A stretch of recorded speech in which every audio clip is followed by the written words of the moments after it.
نکلے ان کی قربانیوں سے اور حضرت محمد صلی اللہ علیہ وسلم کی قربانیوں سے یہ دین ہم تک پہنچا. اور اس زمانے میں حضرت مولانا الیاس صاحب رحمۃ اللہ علیہ کی فکر اور غم رونے دھونے سے اور ان کی قربانیوں سے یہ محنت اللہ نے ہمیں عطا کی. اور انہیں کے ساتھیوں میں سے حاجی عبدالوہاب صاحب پاکستان میں اس مرکز کا وجود اور یہ رونق اور اتنا بڑا مجمع اور یہ مرکز، جی ہاں، یہ جو پھر جہاں سے پوری دنیا میں جماعتوں کا جانا، اس کی بنیاد ہمارے حاجی صاحب حاجی محمد عبدالوہاب صاحب، اللہ ان کے بجا درجات کو بلند فرمائے، ان کی قربانیوں سے یہ ہمیں محنت ملی. تو ان کے اب وہ ہمیں یقین چھوڑ کر نہیں گئے. ان کی دن رات، ان کے صبح شام، ان کی اس محنت میں، جب اس محنت میں لگے پھر پیچھے مڑ کے نہیں دیکھا، پھر آگے سے آگے چلتے گئے. اس کا مقصود ہی یہی تھا کہ ہر مسلمان اپنی ذمہ داری کو سمجھے اور سمجھ کر اب اس ذمہ داری کا احساس کرے اور حضرت محمد صلی اللہ علیہ وسلم کی محنت کو حضور صلی اللہ علیہ وسلم کے طریقے پر کرنے والا ہو. حتیٰ کہ وہ تو فرمایا کرتے تھے کہ اپنے گھر میں جو مستورات ہیں اور جو عورتیں ہیں ان کو بھی سمجھایا جائے کہ اس امت کی عورتیں وہ بھی حضور صلی اللہ علیہ وسلم کی امت کی افراد ہیں اور وہ بھی اس محنت کی مکلف ہیں. جیسے صحابہ کرام اور حضور صلی اللہ علیہ وسلم قربانیاں دے رہے ہیں، اسی طرح ازواج مطہرات اور حضرات صحابیات رضی اللہ عنہن سب قربانیاں دے رہی ہیں اور بچوں کی تربیت کر رہی ہیں. فرمایا اپنے گھروں میں اپنی مستورات کو سمجھایا جائے. وہ دعا کر سکتی ہیں، گھر کے کام کاج کر رہی ہیں، کام کاج کرتے ہوئے دعا میں لگ سکتی ہیں.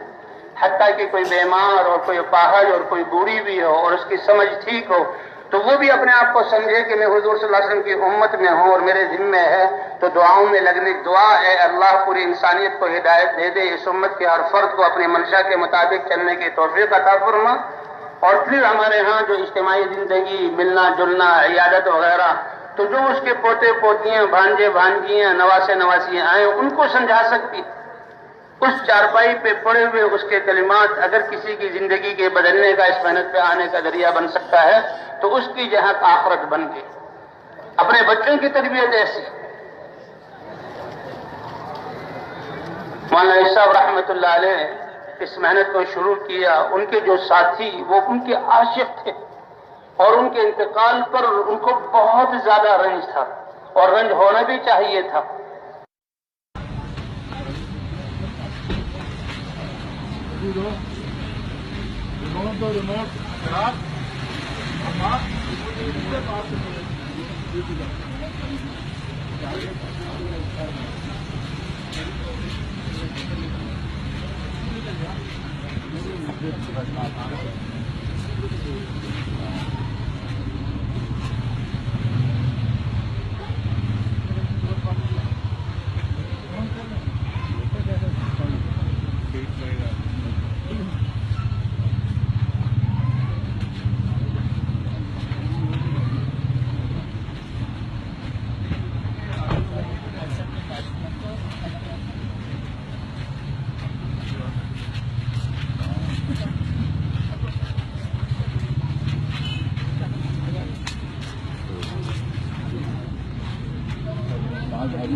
بس بھائی میرے عزیزوں، دیکھو کوئی دکانوں پہ محنت میں لگا ہوا ہے،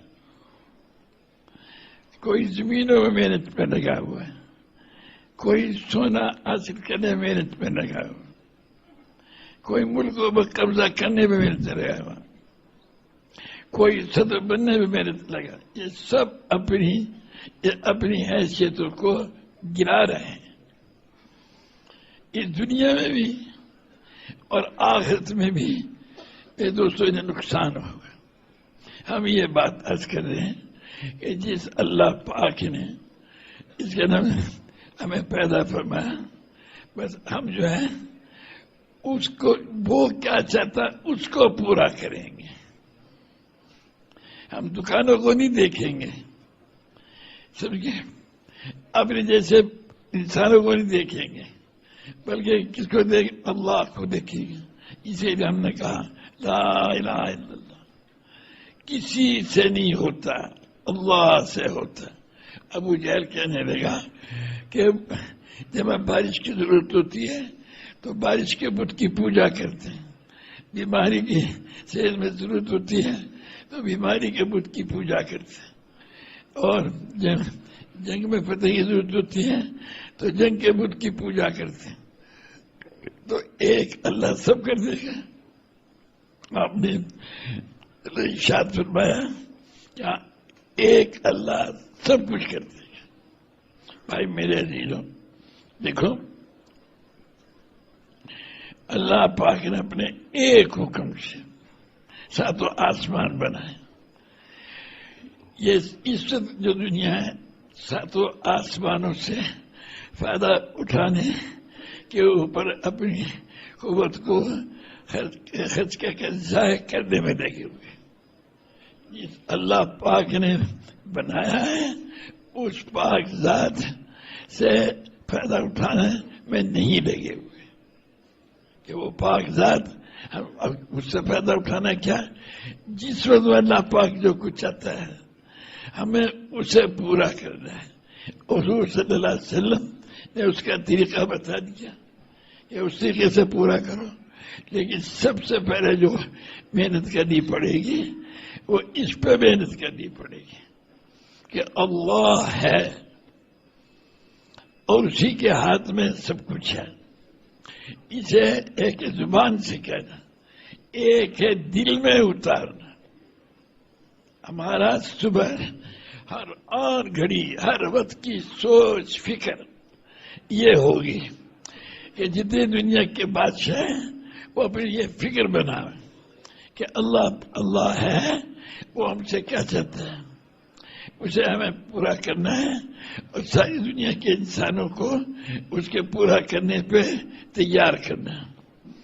یہ ہے ہمارا کام. فقیر کا بھی یہی کام ہے، بادشاہ کا بھی یہی کام ہے، ان علماء کا بھی یہی کام ہے، ان پیروں کا بھی یہی کام ہے. سمجھے جو اصل کام ہے. بھائی میرے دوستوں، جب اس کو کریں گے ہم حق تعالی شان اس کے، جیسے ہمارا زبیر کہہ رہے تھے نا کہ میرے بناؤ گے تو اللہ کے ساتھ تمہارا تعلق قائم ہو جائے گا، پھر اللہ تعالیٰ تمہیں صفات عطا فرمائے گا.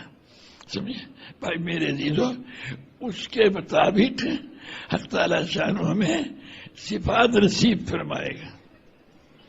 جب ہم اللہ کو مقصود منائیں گے اور ساری دنیا کے انسانوں کو کہیں گے کہ کسی کو مت دیکھو، اللہ کو دیکھو، رو رو کے مانگو اللہ پاک سے کہ یا اللہ تو ہم پہ کھول دے اس بات کو کہ اسے تو ہم سے کیا چاہتا ہے. ہم تیرے چاہنے کو حضرت محمد صلی اللہ علیہ وسلم کے طریقے سے پورا کریں گے. بادشاہوں کو اسی پہ لانا ہے، کہنا کہ تم نقصان میں جا رہے ہو. وزیروں کو، تمہارے دکانداروں کو، یہ جتنے تمہارے جن میں ابھی میں کارخانے چلانے والے ہیں، یہ سب نقصان میں جا رہے ہیں. سب جتنے بھی یہی ہیں، یہ دکانوں پہ جو محنت کرنے والے ہیں سب نقصانوں میں جا رہے ہیں. کیوں؟ ان کی بنیاد یہ ہے کہ دکان چلے گی جب کام بنے گا. یہ نہیں جس وقت اللہ پاک جو کچھ چاہتا ہے، اللہ نے جو کچھ چاہا ہم اس کو پورا کریں گے اور محمد صلی اللہ علیہ وسلم کے طریقے سے پورا کریں گے. یہ ہے نبیوں کا کام. اور یہی کام اللہ نے حضور صلی اللہ علیہ وسلم کی برکت سے، یہی کام جس نے کلمہ پڑھا اس کا اللہ نے اس کا بھی یہی کام بنا دیا محض اپنے فضل و کرم سے۔ تو آپ جتنے بھی ہیں یہاں پر، جو ہی اپنے آپ کو جو بھی افریقہ کا مت سمجھو، یہ اپنے زولو جو ہے اپنے آپ کو زولو نہ سمجھے، بلکہ اپنے آپ کو حضور اکرم صلی اللہ علیہ وسلم کا امت ہی سمجھے اور سارے عالم کے انسانوں کے لیے بھیجا ہوا سمجھے۔ ہم سارا عالم ہمارے سامنے، سارے عالم کے بادشاہ ہمارے سامنے، وزراء سامنے، صدر ہمارے سامنے، سب نقصان میں جا رہے ہیں۔ سمجھے؟ ان کو کہو تم جس اللہ نے تمہیں پیدا کیا اس کی طرف رو کے کہو یا اللہ تو ہی سب کچھ ہے، ہم جو تو چاہے گا ہم وہ چاہیں گے، تو جو کچھ چاہے گا ہم وہ چاہیں گے، ہمارے سارے چاہنے ختم، ہم بیوی کے چاہنے کو نہیں دیکھیں گے، قوم کے چاہنے کو نہیں دیکھیں گے، کسی کے چاہنے کو نہیں دیکھیں گے، اللہ پاک کے چاہنے کو دیکھیں گے۔ اور حضور صلی اللہ علیہ وسلم نے جیسے اللہ کے چاہنے کو پورا فرمایا ویسے پورا کریں گے۔ بھائی سمجھ میں بھی آئی کہ نہیں آئی بات؟ Are we understanding what Haji Sahib is saying? All of you? He's asking you. Do you understand? یہ بات اس کر رہا ہوں، آپ حضرات اپنے آپ کو دکاندار کہنا چھوڑ دیں اور یہ صورتی اور فروختی کہنا چھوڑ دیں۔ یہ الفاظ نقصان والے ہیں جو تمہیں قبر میں پریشان کریں گے اور تمہیں وہاں جا کے نقصان کا پتہ چلے گا اور وہاں کچھ نہیں کر سکو گے، کچھ نہیں کر سکو گے۔ اللہ نے تمہارا اسلام لانے کے بعد جو کوئی اپنے آپ کو کسی اور نسبت سے کہے گا وہ دوزخ میں جائے گا۔ ایک شخص بولا یا رسول اللہ کہ وہ نماز پڑھتا ہو اور روزہ رکھتا ہو، آپ نے ارشاد فرمایا کہ جب بھی اللہ نے تمہارا نام مسلم رکھا ہے، مومن رکھا ہے، سمجھے؟ تم سارے کے سارے مسلم ہو، مومن ہو، سمجھے؟ ساروں کو یہ کہہ رہے ہو، اسے اتارو دل میں کہ اللہ ہے، سمجھے؟ اللہ پاک جو چاہے گا ہم اسے پورا کریں گے اور ساری دنیا کو اس پہ لانے کی محنت کریں گے۔ یہ ہمارا کام ہے۔ جب یہ ہمارا کام ہے تو اللہ پاک اپنی صفات کے ساتھ خود ہمارے ساتھ ہے، کسی کے ساتھ ہونے کی ضرورت نہیں، سمجھے؟ خود اللہ ہمارے ساتھ ہے۔ اب ہم اس کے خلاف ساری حکومتیں بھی کہہ نہیں پائیں گی، اللہ پاک یا ہدایت دے گا یا ان کو ختم کر دے گا، سمجھے؟ سب کو ختم کر دے گا۔ تو اس لیے ہم یہ کہہ رہے ہیں کہ ان بیچاروں کو جتنے یہاں کے رہنے، ساری دنیا میں جو رہنے والے ہیں، ان سے کہو بھائی دیکھو اسے دل میں اتار لو کہ اللہ ہے، اور ہم وہ کریں گے جو اللہ پاک ہم سے چاہے گا۔ اور محمد صلی اللہ علیہ وسلم نے اس طریقے سے پورا فرمایا، اللہ کے چاہنے کو ایسے پورا کریں گے۔